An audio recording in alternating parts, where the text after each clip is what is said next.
dices que debemos sentarnos, pero las ideas solo pueden levantarnos, caminar, recorrer. Somos Comunidad, el podcast.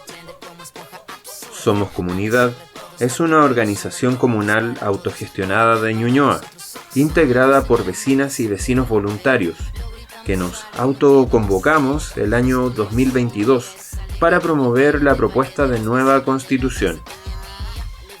Hoy en día queremos aportar activamente a la comuna desde aquel ideario, contribuyendo a crear una red de información y activismo cultural vecinal, desde el respeto a la diversidad y la autonomía. Síguenos en Instagram, @somoscomunidadnunoa.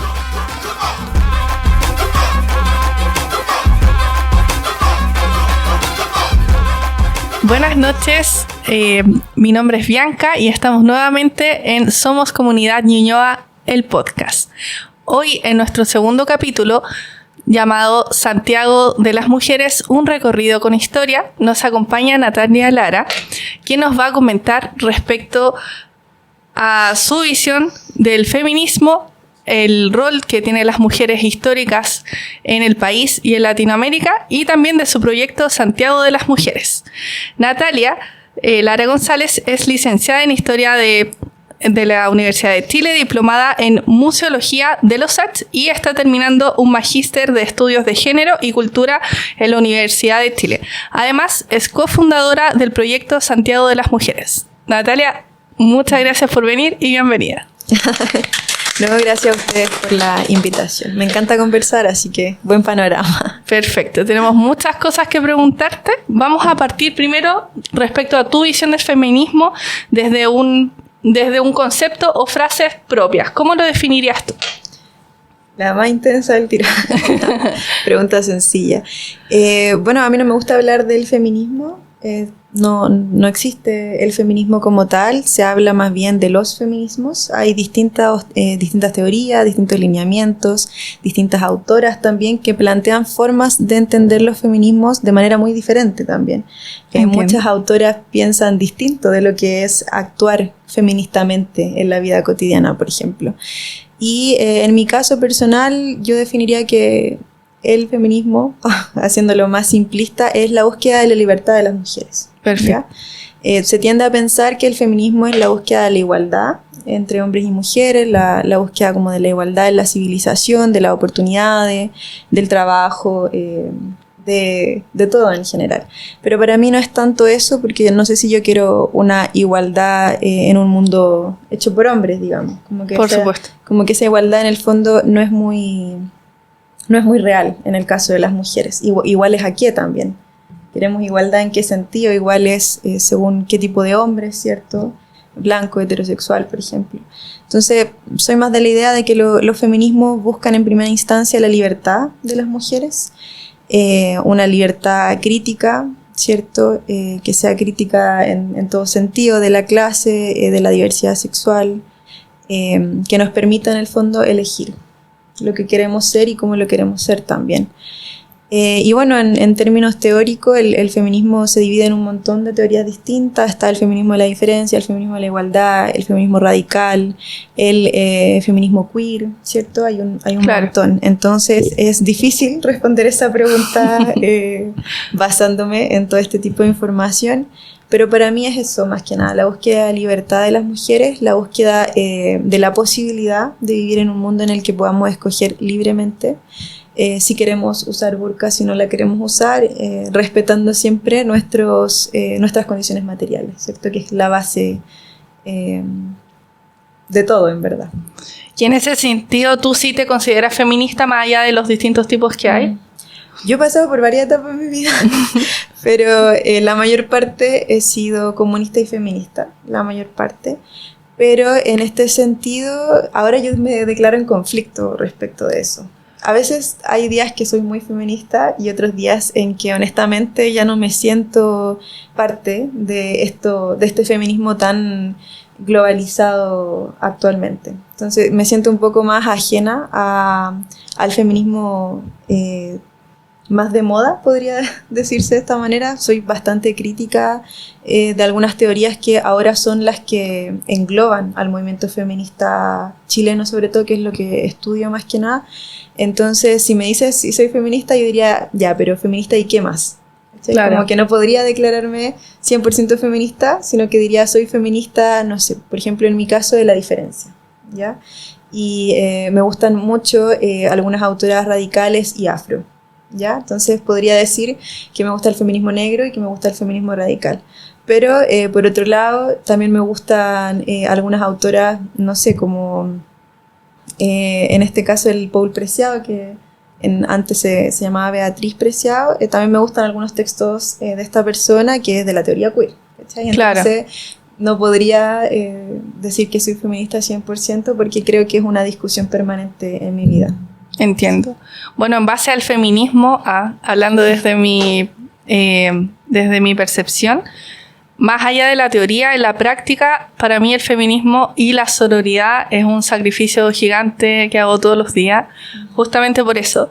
Porque hasta qué punto de la teoría que dice, por ejemplo, de ser una persona sorora, es una persona como que muchas personas lo entienden como que hablamos a mujeres solo por ser mujeres, sin importar lo que hagan, y realmente no es así.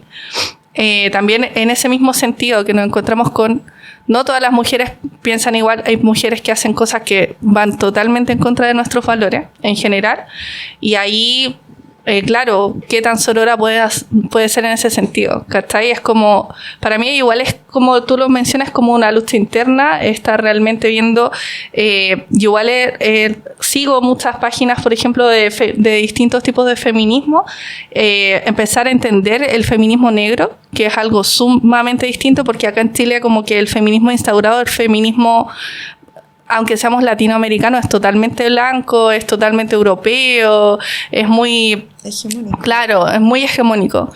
Ver que no podemos hablar realmente de feminismo cuando, por ejemplo, mujeres negras siguen siendo esclavizadas, siguen siendo denostadas, no solamente por ser mujeres, sino por su raza. Y también porque no se les da el espacio, es complejo. Entonces sí, es una lucha constante. Sí, entonces difícil posicionarse de un feminismo en particular también, y no sé, no podría decir que todos los días soy feminista, porque hay veces en que hay mujeres que de verdad me sacan de las casillas, entonces no sé, y hay un feminismo, claro, el más de moda, que te apuesta por esta idea de que no hay que comprender, ¿cierto? Hay que entender las condiciones, pero no sé, yo creo que para mí en ese sentido es bien fuerte la discusión de clase, y no puedo simplemente ser sorora con todas. O sea, efectivamente. El feminismo es bastante exigente también. Y por eso a veces me declaro mala feminista en ese sentido, porque no puedo ser como la mayoría de las referentes del como tan purista. Sí, es complicado. Es difícil.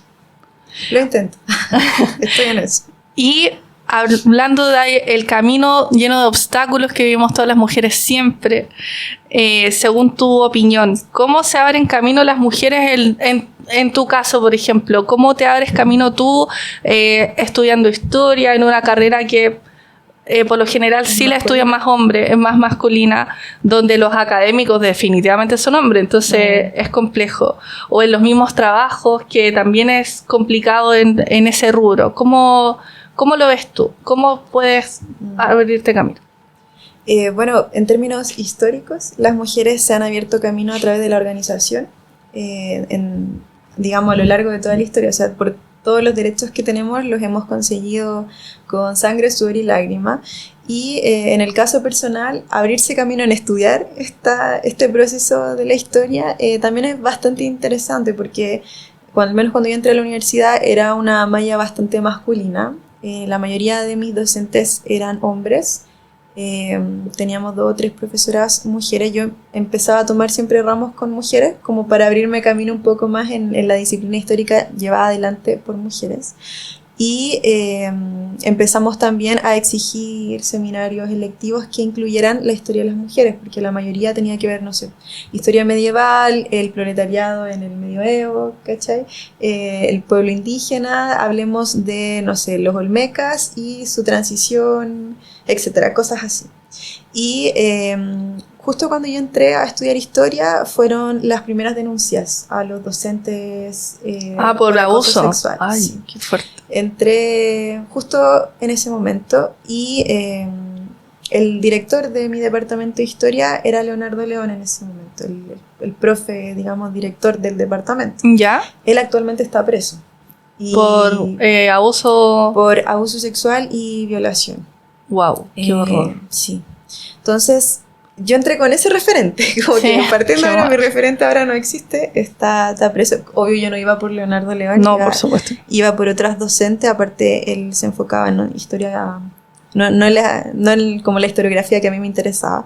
Pero en ese momento, cuando llegamos las mujeres de mi generación al menos y nos encontramos con este panorama, fue bastante desarticulador un poco. Como Ya. que, de hecho, varias mujeres se salieron de la carrera. porque era un espacio un poco inhóspito para estar ahí. Bueno, fueron las primeras denuncias contra este sujeto, contra Fernando Ramírez, que fueron las primeras, las que salieron en la tele, como que hubo todo Claro. un problema con eso, el 2016. De ahí yo entré a la Secretaría de la Universidad, Secretaría de Género y Sexualidad, y ahí tomábamos denuncias, tanto de estudiantes, de funcionarias o de profesoras también que hubieran sufrido algún tipo de acoso o discriminación arbitraria. Y ahí nos empezamos a apoyar, y ahí nos fuimos organizando y de nuevo empezamos a exigir derechos al Qué igual que bueno. las mujeres en la historia. Es que esa es la forma en que las mujeres nos abrimos camino con otras mujeres. Como que Sí. el feminismo es muy poco solitario en ese sentido, como que las mujeres constantemente arman redes, tanto de apoyo como de lucha social. Entonces, en ese sentido, si tú me preguntas cómo me abrí camino con mis amigas, exigiendo que nos pusieran seminarios electivos de historia de las mujeres, ahora conseguimos, bueno, en esos tiempos no sé si ahora seguirá, espero que sí, porque fue una ganada concreta, que en todas las carreras hubiera un ramo de estudios de género, independiente de la carrera. Qué bien. Bueno, exigimos también paridad, los cupos de género en las carreras de ingeniería, todo ese tipo de cosas. Como que en el fondo todo fue abriéndose paso a través de la misma organización, y después de estas denuncias fue el Mayo Feminista, entre comillas, que fue en el 2018, que justamente culminó con denuncias contra muchísimos docentes en más de 26 universidades del país, que fue como este gran paro feminista del 2018, hace unos años atrás, justo antes del estallido. Del estallido, perfecto. Bueno, revuelta popular, en verdad.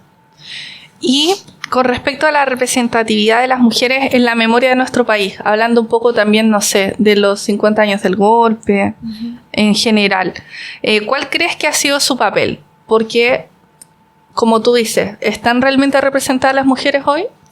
O por lo menos lo que te ha tocado. Yo creo que esa pregunta igual se divide en hartas cosas, como la representatividad de las mujeres en la historia, en términos universales, es bastante baja. Sí. ¿Ya? Se habla muy poco de las mujeres en general. Y en Chile en específico había una tendencia también a omitir esa presencia constantemente, a silenciarla. Pero las mujeres son bien gritonas en este silencio, entonces de cierta manera igual se fue abriendo camino. Y en el caso de la memoria, yo diría que, bueno, hay muchas organizaciones de mujeres sobrevivientes, por ejemplo, mujeres siempre, sobrevivientes siempre resistentes, no sé si conoces este colectivo. La mayoría de ellas estuvieron en Venda Sexy. Y gracias a estas mujeres sobrevivientes de la dictadura, de tortura la mayoría, se acuñó en el informe Valech y en el informe Retting, que son como la base, digamos, de la información de lo que tenemos que ocurrió en términos concretos durante esos años. Se acuñó el concepto de violencia político-sexual gracias a estas mujeres que luchan por la memoria, digamos. Exacto. Y este concepto cambió la historiografía de la memoria en términos de estudiarla, así como, porque es una rama de la historiografía también estudiar la memoria y los procesos dictatoriales. De hecho, acá en Chile no hay ningún magíster de memoria, pero en Argentina hay un magíster en estudios de memoria. ¿Y hablan también de la situación de Chile? Sí, hablan de la dictaduras latinoamericanas en general. Pero en este sentido, estas mujeres que están presentes en la lucha por la memoria, que además de ser mujeres presentes en la lucha por la memoria, son sobrevivientes de la dictadura, ya en específico en este colectivo, exigieron que se acuñara este término Porque siempre se hablaba de violencia política. Sí. En la tortura se habla de violencia política, pero ellas sufrieron violencia político-sexual. Y este concepto un poco más amplio, ¿cierto?, que el tradicional, cambió constantemente la forma de entender la memoria hasta ahora, que se estudia como un tipo de violencia específico que si bien ocurre en la mayoría de las personas que son torturadas, el porcentaje mayoritario que es víctima de violencia político-sexual son mujeres. Entonces, ahí tenemos la presencia activa de las mujeres en la memoria, no solo como recuerdo vivo de este suceso, sino que como activistas también, no solo por la memoria, sino por una reivindicación de lo que ellas vivieron en términos teóricos, o sea, invitando a estudiar más allá de lo que ocurre en los procesos dictatoriales, con el acuño de este nuevo concepto, en el fondo, que es más amplio y que permite integrar a las mujeres en su especificidad. ¿Ya?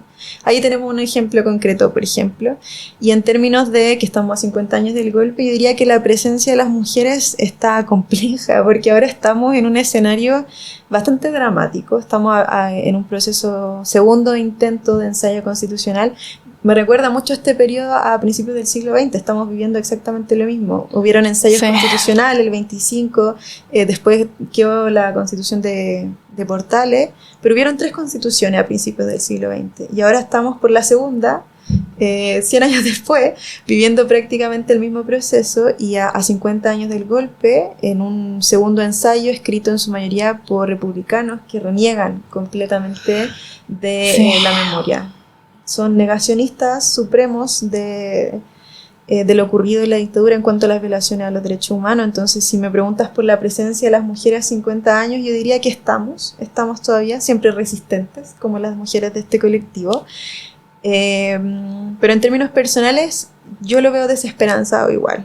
Como que me ha costado encontrar a esas mujeres que luchan por lo que más me llama. Ahora siento que hay como una gran masa de distintas luchas que les ha costado volver a tener ese objetivo político común, porque en el caso de la historia del feminismo, siempre las mujeres, se habla de olas en el feminismo, pero a mí no me gusta mucho ese concepto, porque siempre las mujeres hemos estado presentes continuamente, y esta idea de que el feminismo es por olas, me da la sensación de que un día las mujeres llegan y aparecieron y después se esconden de nuevo, pero en realidad es porque más que olas son procesos organizativos masivos. Y en estos procesos organizativos masivos, las mujeres se organizan en pos de un objetivo común. Por ejemplo, primero fue la lucha por el acceso a la educación, a la universidad, después la lucha por el sufragio. Ahora se supone que estamos en la 4ª ola ya del feminismo. La tercera fue la lucha por los derechos civiles en Norteamérica, que incluyó a los feminismos negros, y ahí empezó, digamos, la tercera ola, entre comillas. Y ahora estaríamos en la 4ª. ¿Con los derechos reproductivos? Claro, que ahí estaríamos como abriendo, digamos, esta situación. Pero actualmente, a 50 años, como te digo, siento que hay un repliegue de estas distintas montoneras de organizaciones feministas, militantes, etc.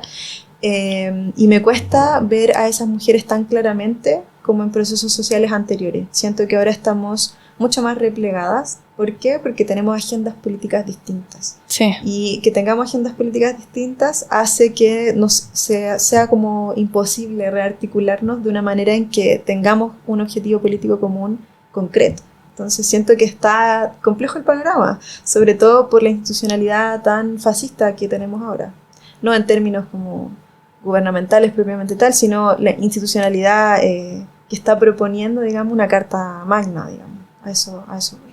Bueno, y también el hecho de que básicamente las personas que están escribiendo hoy este nuevo texto son personas que nos ven a las mujeres como ni siquiera como ciudadanos de segunda clase, no nos ven como sujetos de derecho.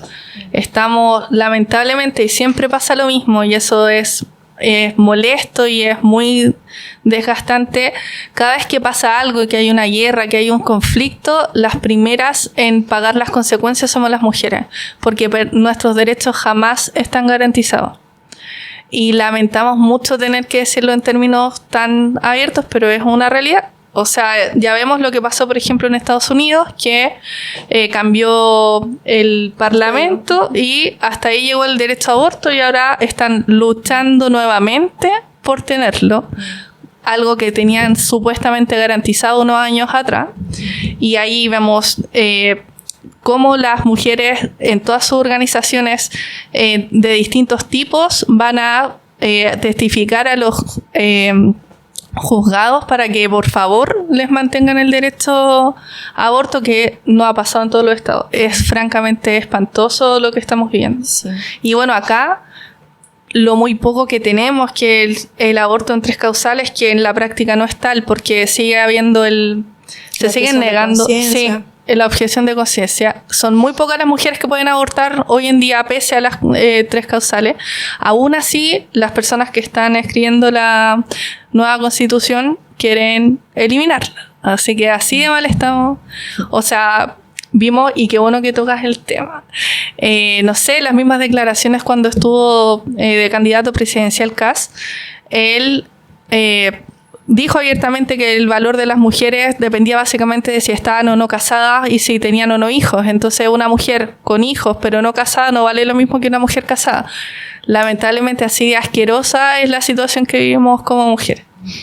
Y volviendo a temas no tan molestos. Hablemos un poco de estudios de género. Tú que eres alguien que tiene la base intelectual respecto, cuéntanos un poco qué se trata los estudios de género para las personas que todavía no conocen ese término. Bueno, no sé si tan base, lo intento. Hay mucho, más que todos los que estamos acá. Hay mucho que estudiar todavía. Sí. Pero los estudios de género es una forma de categorizar. Por ejemplo, está la raza, ¿cierto? Está la clase, que son conceptos que te permiten estudiar, ¿cierto? Un pueblo determinado, un público determinado. Y el género es otra de estas categorías y que nos permitiría estudiar las diferencias de género. En ese sentido, lo que se considera como género femenino, ¿cierto? Género masculino, que es como la base de los 90, que empiezan un poco los estudios de género. Porque antes de estos amplios estudios de género se hacían los estudios de la mujer. ¿Ya? Que parten sobre todo en los 70 en Estados Unidos. Y posteriormente se abre esta idea de los estudios de la mujer a los estudios de género, porque se problematiza la categoría de mujer y dice, no, esto no es un problema solo de las mujeres, sino que es un problema de construcción social. Y ahí entra esta idea de esta nueva clasificación de, al igual que la clase, la raza, vendría la edad, por ejemplo, otro tipo de categorización, vendría el género, como una forma de categorizar a las personas. ¿Ya? Y en este sentido, los estudios de género tratan de estudiar qué propone esta construcción social del género, o sea, cuáles son los mandatos del género, que se basan en el sexo biológico. Entonces, por ejemplo, si una persona tiene sexo biológico de mujer, se le asocian inmediatamente las características socioculturales asociadas a ese sexo, que vendría siendo lo femenino. Entiendo. ¿No? Entonces los estudios de género nos permiten ampliar las categorías sociales para poder entender cómo se hace la sociedad en el fondo en que vivimos. Y en términos concretos, el género es la primera gran categorización de la humanidad, porque nos dividimos en hombres o mujeres. Pero esta idea de que ciertas características van con las mujeres y ciertas características van con los hombres es algo que va avanzando a lo largo de la historia. O sea, no podemos pensar que en un primer momento en las civilizaciones era así, que esto era femenino y esto era masculino. Muchas veces, no sé si has podido leer del tema, pero hay algunas civilizaciones en que eso no existía tampoco necesariamente y los hombres tenían características un poco más femeninas, podría decirse. Claro. Como que incluso habían hasta tercer sexo en algunos pueblos latinoamericanos. También empieza el estudio del intersex ahí un poco involucrado. Pero los estudios de género nos permiten en el fondo entender cómo se hace esta división social, en qué se basan estas divisiones sociales y por qué son tan restrictivas. Y ahí entra el feminismo a disputar un poco estos estudios de género, algunos tipos de feminismo, porque algunos dicen que hay que destruir el género y otros dicen que el género es como la liberalización, digamos. Como en el fondo el género te va a liberar de cierta manera, a expresarte como tú quieras ser. Y por otro lado, hay otros feminismos que proponen que en el fondo no, pues que el género es la opresión básica. O sea, lo que hay que destruir es el género, porque así tú, independiente de tu sexo biológico, puedes ir escogiendo qué te acomoda más para ir socializando. Y ahí encontramos, por ejemplo, al feminismo más separatista. Ahí entra lo que sería un poco teoría queer, ¿Ya? feminismo radical de la diferencia. Entonces, por un lado se habla de destruir el género, porque ¿Ya? el género te oprime, y por otro lado se habla de que el género es una herramienta de desarticulación, como que en el fondo usamos a esta herramienta del género para molestar, ¿cierto? Para generar incomodidad. Yo soy esa. Y para ir cambiando. Y por otro lado está la idea de que en el fondo el género es algo que hay que eliminar. Como que Claro, no, digamos que todo sea neutral y que después Claro, que cada que la todo idea- es de todos. sí, la idea es eliminar el género porque es una opresión. Entiendo. ¿Cachai? Esa es como la disputa entre feminismos y estudios de género también. Ya. Pero los estudios propiamente tal invitan un poco a reflexionar a la sociedad en base a estas divisiones en categorías femeninas, masculinas. Esa es como la idea de los estudios de género en el fondo. Pero entran en disputa, en mi opinión, con la materialidad histórica, por ejemplo, de lleno. Claro. Porque claro, podemos desarticular el género, lo podemos deshacer, podemos usarlo como una herramienta política, pero sigue estando ahí y va a seguir oprimiendo materialmente a la mujer, independiente de que tú lo uses de una forma liberadora. Sí, así nos encontramos en el caso como, no sé, todavía países del Medio Oriente, qué sé yo. Lo que decías, por ejemplo, que las mujeres no tenemos que dar ningún derecho garantizado. O sea, en Afganistán ahora no pueden entrar a la universidad. O sea, ahí con los talibanes retrocedimos mucho más. Bueno, lo que pasa en Palestina también, que es aún más dramático. O sea, en todo caso, hablando, que bueno también que nos detenemos un poco en este punto, tenemos que ser súper conscientes y con respecto a lo que dice Natalia de los distintos feminismos. Nosotras en Latinoamérica no podemos, estamos infinitamente más libres que que las mujeres en Palestina, por ejemplo, o en Medio Oriente. O en Turquía, por ejemplo, que nos gustan tanto a algunas personas las teleseries turcas, pues bien, nos siguen oprimiendo en Turquía. Son extremadamente machistas. Entonces, y claro, no estamos tan libres como pasan en países europeos, por ejemplo, o países más desarrollados. Tenemos que ser conscientes y eso también es una invitación, que por eso también es tan incómodo el feminismo, porque en el fondo mientras más estudias, mientras más lees de feminismo, mientras más entiendes las distintas realidades, peor te sientes porque... Más te cuesta definirte Sí. como feminista. En y, mi caso. y te sientes te mal respecto a problematizas los todo. demás. O sea, todos de alguna manera tenemos algún privilegio en base a otras personas. Qué molesto, un paréntesis, la gente, que esto, a mí me encanta pelear por redes sociales, quien me conoce lo sabe. Y cuando empiezan como, no sé, ejemplo, qué sé yo, le pasó algo a una mujer y empiezan los comentarios, ay, ¿dónde están las feministas aquí? Qué sé yo. Es como... bueno, yo me doy el tiempo de responderlos todos y partir diciéndole que se ubiquen porque esas personas, o sea, ¿quién eres tú para venir a exigir a las feministas que hagamos algo? Por favor, ese nivel de machismo de que piensan que aún así, aunque estén totalmente en contra de ti y de tu lucha, tienen el derecho a exigirte ya, pues muévete, pues si se supone que eso hace. ¿Cómo te Esta lo idea tomas tú? también de que, no sé, me molesta esta cosa de que el feminismo tiene que ser la madre de todas las luchas sociales, como que las mujeres nos tenemos que hacer cargo de todo. Bueno, en términos históricos prácticamente ha sido así un Sí, poco, es que pero no me gusta mucho esa idea y hay que tener cuidado igual con decir que en Europa las mujeres son más libres que nosotras, claro. porque... no sé, por ejemplo, en los feminismos islámicos son muy bacanes. A mí me gusta estudiar un poco de feminismo islámico.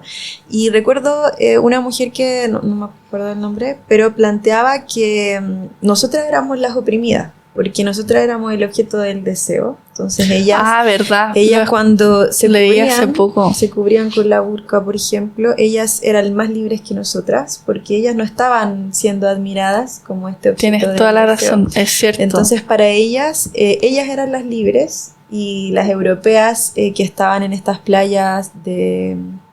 no sé, como free con... nipple, Ya. de nudistas, ellas eran las oprimidas porque ellas eran como lo que pasa en las discotecas, por ejemplo, esta idea de que las mujeres entran gratis y los hombres pagan porque nosotras somos el objeto del consumo. Entonces hay que tener cuidado con eso porque claro, podemos pensar que las mujeres europeas son más libres porque tienen más posibilidades de elegir, no sé, en París, por ejemplo, en Francia, el aborto está aprobado desde la década de los 60, aborto libre, o sea, estamos hablando de que antes de que mi mamá naciera, allá las mujeres podían abortar, entonces sí, en ese sentido, claro, tienen un poco más de libertad. Sí, pero de acuerdo a lo que plantean en Medio Oriente, quizás no es así.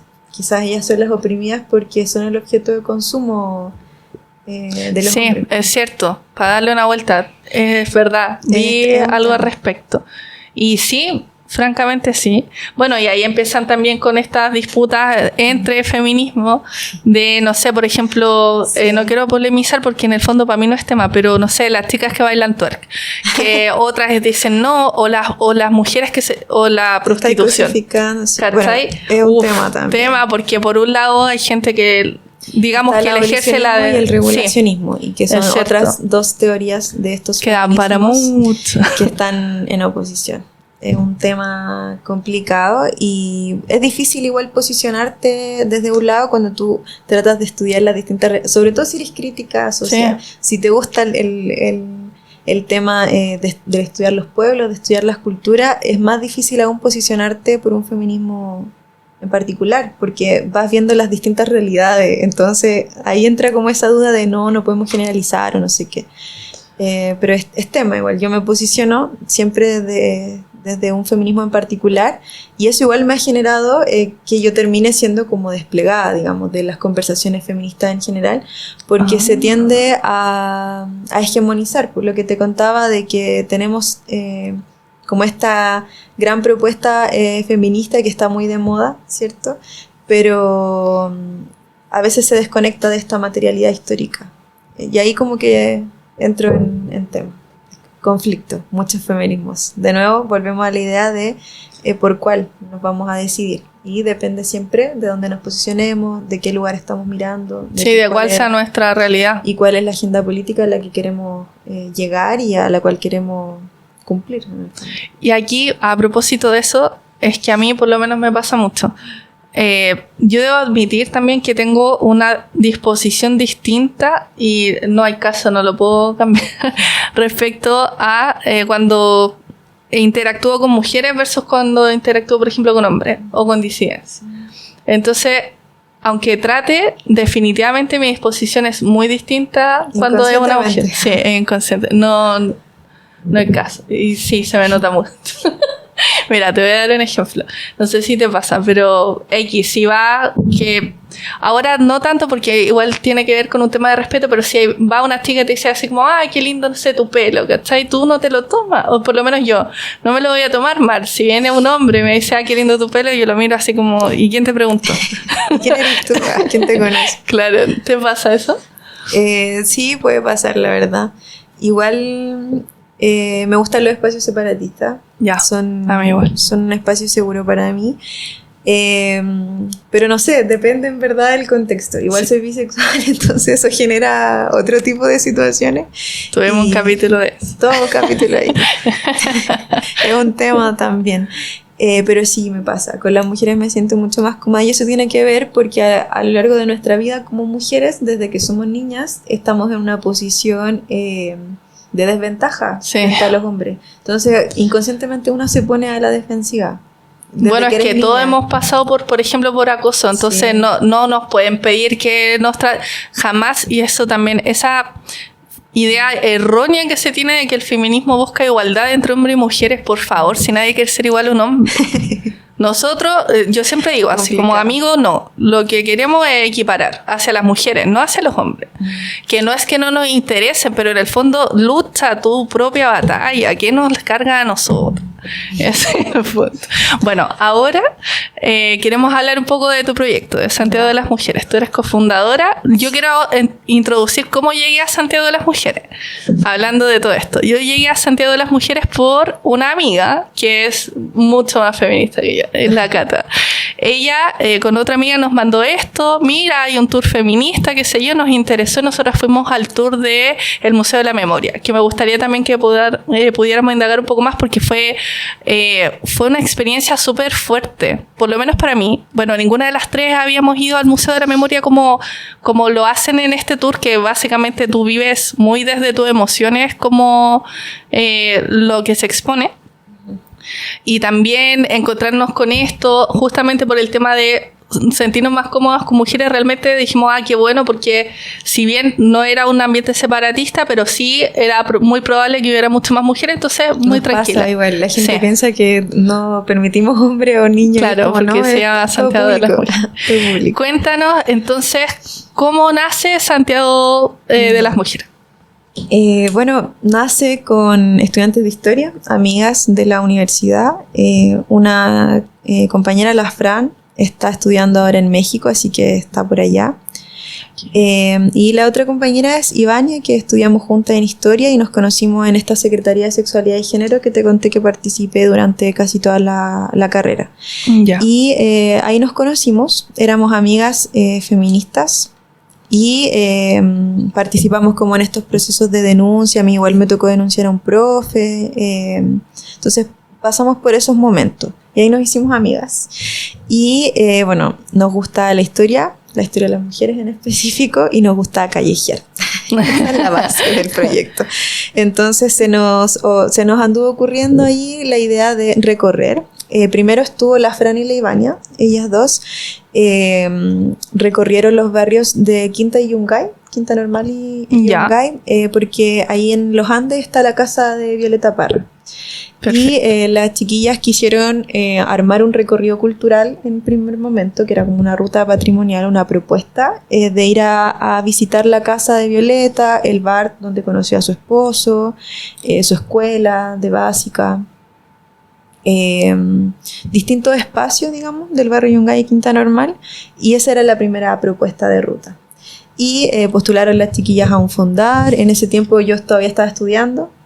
Justo ahí tenemos una foto de la Violeta. Yo seguía estudiando porque ellas entraron antes que yo. Ya. Sí, entraron en el 2013 y yo entré en el 2016. Y todas se ven tan jóvenes.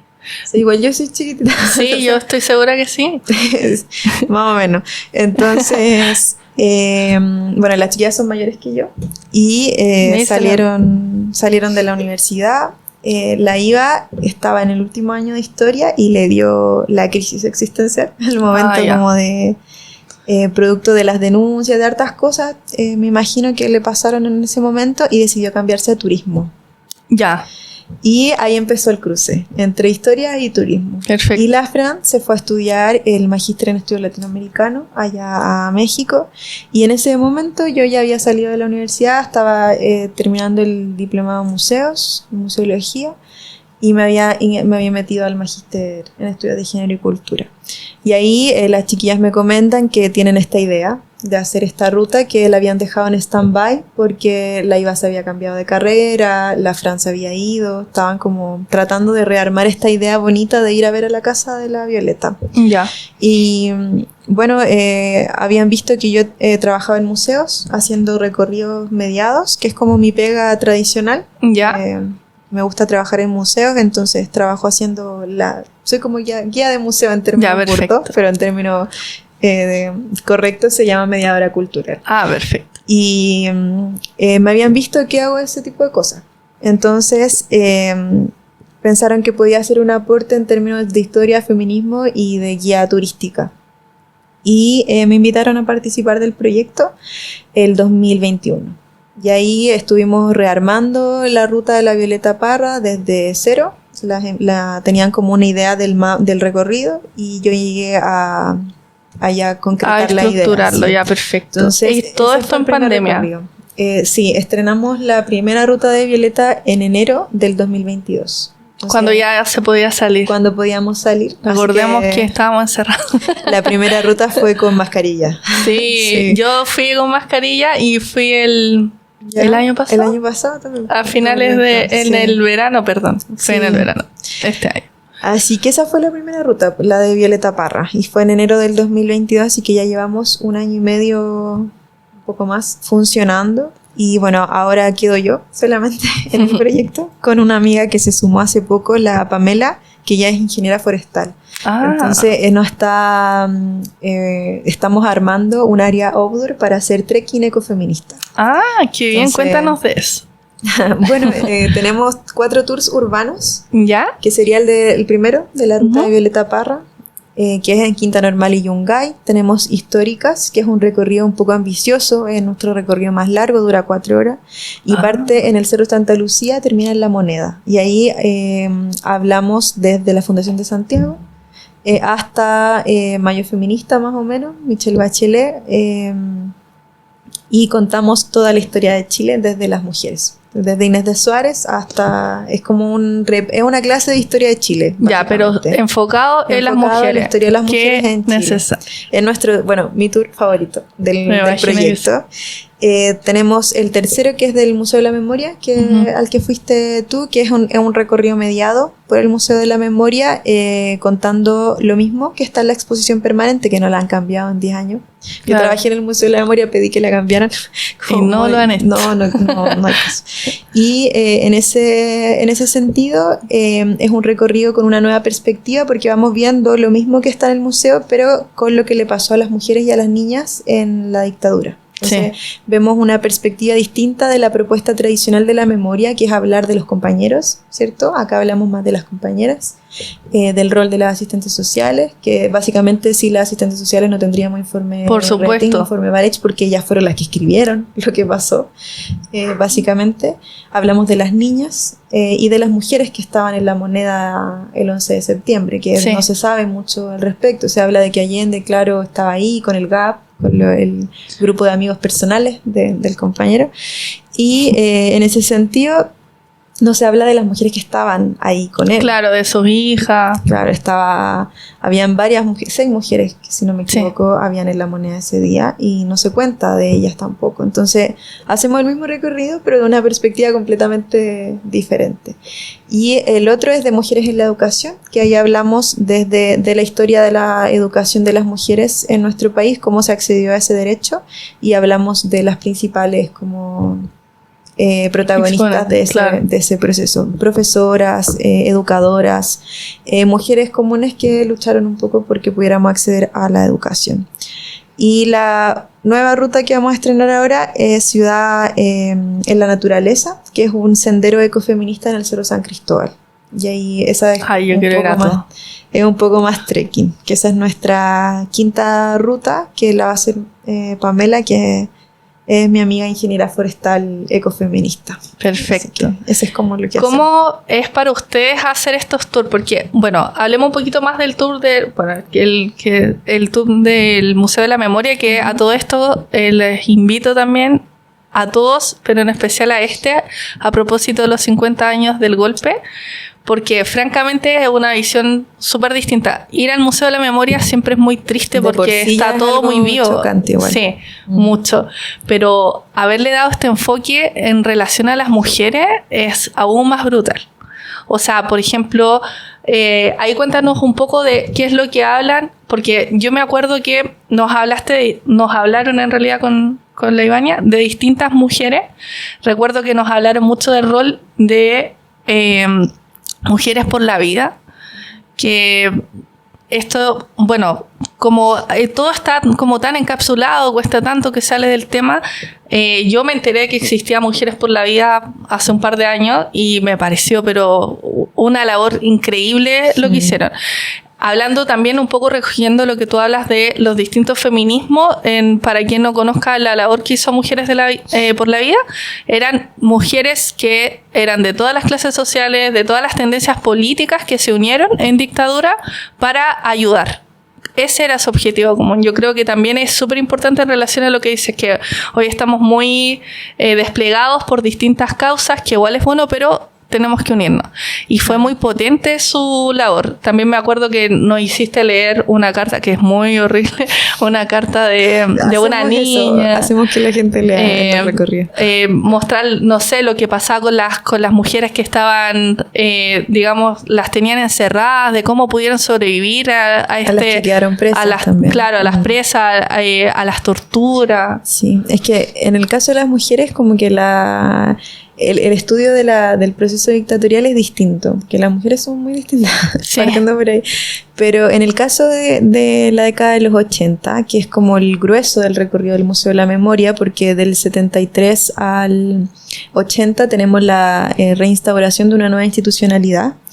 Se desarticula todo, se prohíben, digamos, las aglomeraciones de más de 15 personas, el 80 la Constitución, ¿cierto? De los Chicago Boys, de Jaime Guzmán, y en esos años como que se desarticula, ¿cierto? Años desde el Frente Popular con Pedro Aguirre Cerda, se desarticulan todos estos años de luchas sociales y todo, y se cambia toda la situación. Pero desde los 80 empieza este proceso, ¿cierto? De rearticulación. La primera marcha en el 82, si no me equivoco, 83, quizá. ¿Ya? 82, 83, las primeras marchas en contra, digamos, de la dictadura de Pinochet. Y las primeras son organizadas por mujeres. Y aquí entra las primeras como a lo que llamaríamos la reagrupación del movimiento feminista, si nos ponemos como históricas. En Chile el feminismo parte, digamos, con los círculos de lectura, círculos de autoconciencia, por allá por fines del siglo XIX, principios del XX, con Amanda Labarca, Martina Barros, importantes mujeres, digamos, del momento. Y en ese sentido, primero se lucha por el acceso al sufragio y el acceso a la educación, ¿ya? Y luego en la dictadura, bueno, la Julieta Kirkwood, una socióloga chilena muy importante también, comenta que luego de la obtención del voto en el 45, primero pudimos votar en el 52, eso sí, hay una desarticulación del movimiento feminista porque ya no teníamos este objetivo político común, entonces la Julieta dice que hay un silenciamiento del movimiento feminista. Yo pienso más que un repliegue, más que un silenciamiento, pero este repliegue se vuelve, digamos, mucho más pequeño en el caso de los 80, porque ahí volvemos a tener un objetivo político común, que era terminar con la dictadura. Sobrevivir, básicamente. Y aquí las mujeres vuelven a reagruparse, ¿ya? Vuelven a organizarse y se organizan en un montón de cosas distintas. Ya está Mujeres por la Vida, está Mudechi, que es Mujeres de Chile, está el colectivo Mujeres Lesbianas Yuquelén por ahí dando vueltas, está las Ollas Comunes, que eran una organización específica también. Hay un montón. Ya están las organizaciones estudiantiles y bueno, las primeras manifestaciones son convocadas por la FECH, la Federación de Estudiantes, y por las organizaciones de mujeres. Y Mujeres por la Vida y Mudechi son las que van liderando esta situación también. Y empiezan conmemoraciones, perdón, sí, de los 8 de marzo en el Estadio Santa Laura, por ejemplo, y las mujeres están llegando en masa a estos lugares. ¿Ya? Se rearticula el MEMCH, que es el Movimiento de Emancipación de la Mujer Chilena, que se fundó en 1935 con la Elena Cafarena, la Olga Poblete. Se vuelve a rearmar con la fundadora original, la Elena ya está más viejita claramente, pero vuelven a refundarse en el MEMCH 83. Y se saca esta emblemática foto que es la foto ícono del movimiento feminista en Chile, que dice Democracia Ahora, movimiento feminista, en el frontis de la Biblioteca Nacional. Y ahí se marca un antes y un después. Y en ese sentido, las mujeres son el pie que lleva adelante las movilizaciones en contra de la dictadura. Tanto así que fue el voto femenino el que hizo que Pinochet saliera del poder. O sea, en términos del censo, las que más votaron fueron mujeres y las que más votaron por el no fueron mujeres. Entonces estamos hablando de que técnicamente en ese sentido la democracia se recuperó justamente por el trabajo político de las mujeres y bueno, la Elena Cafarena, que es para mí una de las referentes más importantes del feminismo, que no tiene nada que ver con su nieta, Pamela Giles, no tiene nada en común. La Elena Cafarena dice que ella era feminista por vocación democrática y a la hora del plebiscito, del sí y el no, eso queda muy claro. O sea, las mujeres ganan el no, en ese sentido. Así que bueno, esa es la perspectiva del recorrido, como Es maravilloso. hablar un poco en ese sentido. Y cuéntanos, ¿cuáles son los valores más o menos aproximadamente entre los tours? Ya. ¿Cómo, si alguien quiere ir a los tours, cómo lo hace, cómo las contacta? Bueno, tenemos un Instagram, Santiago-de las mujeres. Y los precios varían, ya. En un principio era aporte voluntario. Claro. Porque bueno, estábamos recién partiendo del proyecto, pero ahora estamos un poco más formalizadas en ese sentido, porque ahora los recorridos incluyen cafetería, como es una experiencia turística un poco más amplia, no solo el recorrido, sino que es el recorrido y algo más. Y cobramos 10.000 pesos el cupo. Ya. Son recorridos de 3 a 4 horas y contemplan, digamos, el recorrido en sí mismo con perspectiva feminista, hecho por mediadoras guías turísticas del área, ¿ya? Incluye trípticos informativos, a veces marcapáginas. Ay, sí, yo tengo. ¿Tienes marcapáginas? Sí, es que nos los peleamos. De la ruta. Y distintos tipos de cosas, en verdad, que van acorde al recorrido, y ahora incluye paso por una cafetería entre medio del recorrido. Qué bien. Sí. Así que esos son los valores, entre 5.000 pesos, que son los recorridos abiertos, ya que no contemplan la cafetería, 10.000 pesos, que son un poco más privados, que son hasta 15 personas, y esos contemplan Se pueden armar entonces grupos y coordinarse con ustedes a través del Instagram. Sí. Y ahí nosotras ofrecemos el recorrido que quieran asistir, y de todas maneras nosotras publicamos 1 o 2 recorridos mensualmente de los que te mencioné que teníamos. Y ¿en qué rango de edad pueden ir las personas? Hemos tenido de todo público. Han llegado de 12 a 70 años una vez tuvimos. Así que es variado porque es para todo público. Aparte, como son recorridos turísticos, no nos ponemos académicas para la situación. Contamos como una historia en el fondo. Y aparte, en los tours, que son urbanos más que nada,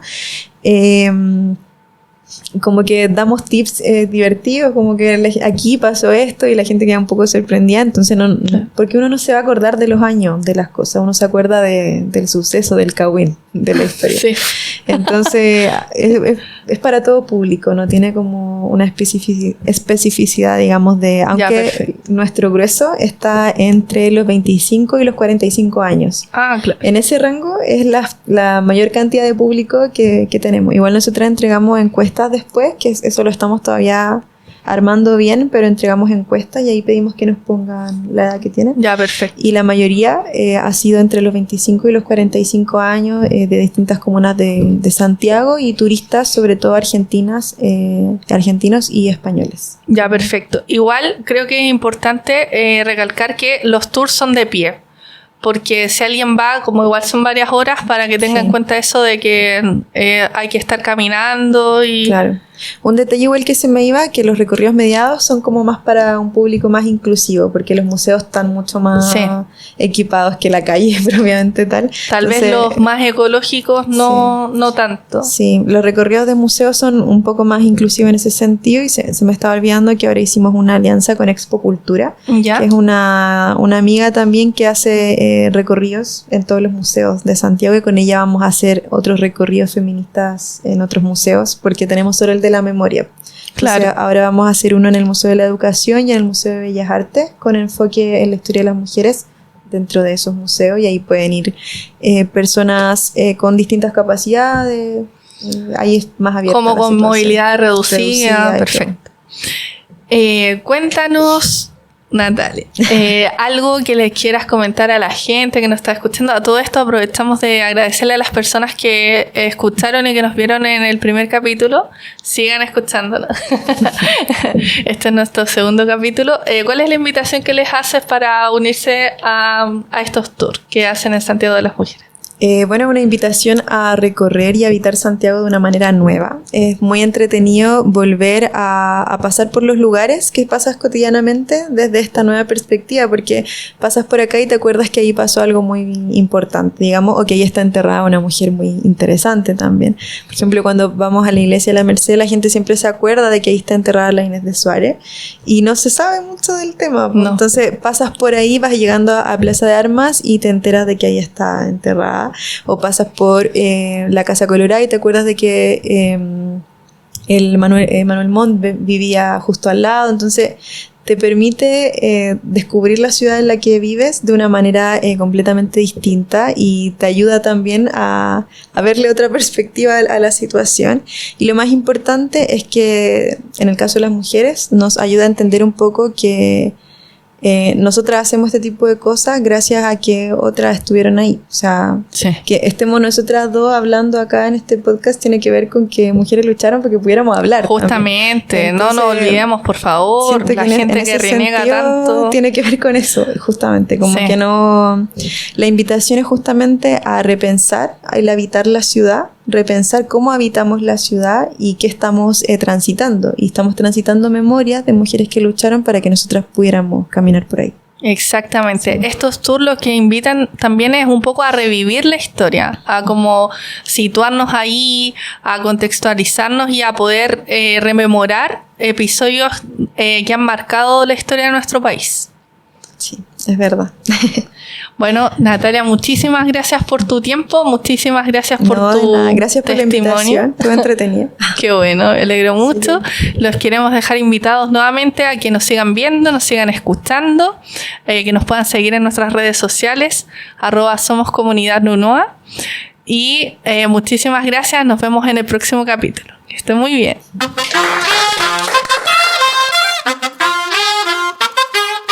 Tú nos dices que debemos sentarnos, pero las ideas solo pueden levantarnos, caminar, recorrer. Somos Comunidad, el podcast.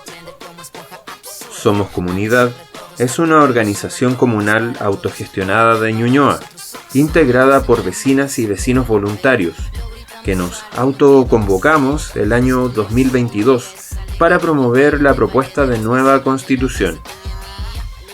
Hoy en día, queremos aportar activamente a la comuna desde aquel ideario, contribuyendo a crear una red de información y activismo cultural vecinal, desde el respeto a la diversidad y la autonomía. Síguenos en Instagram, @somoscomunidadnunoa.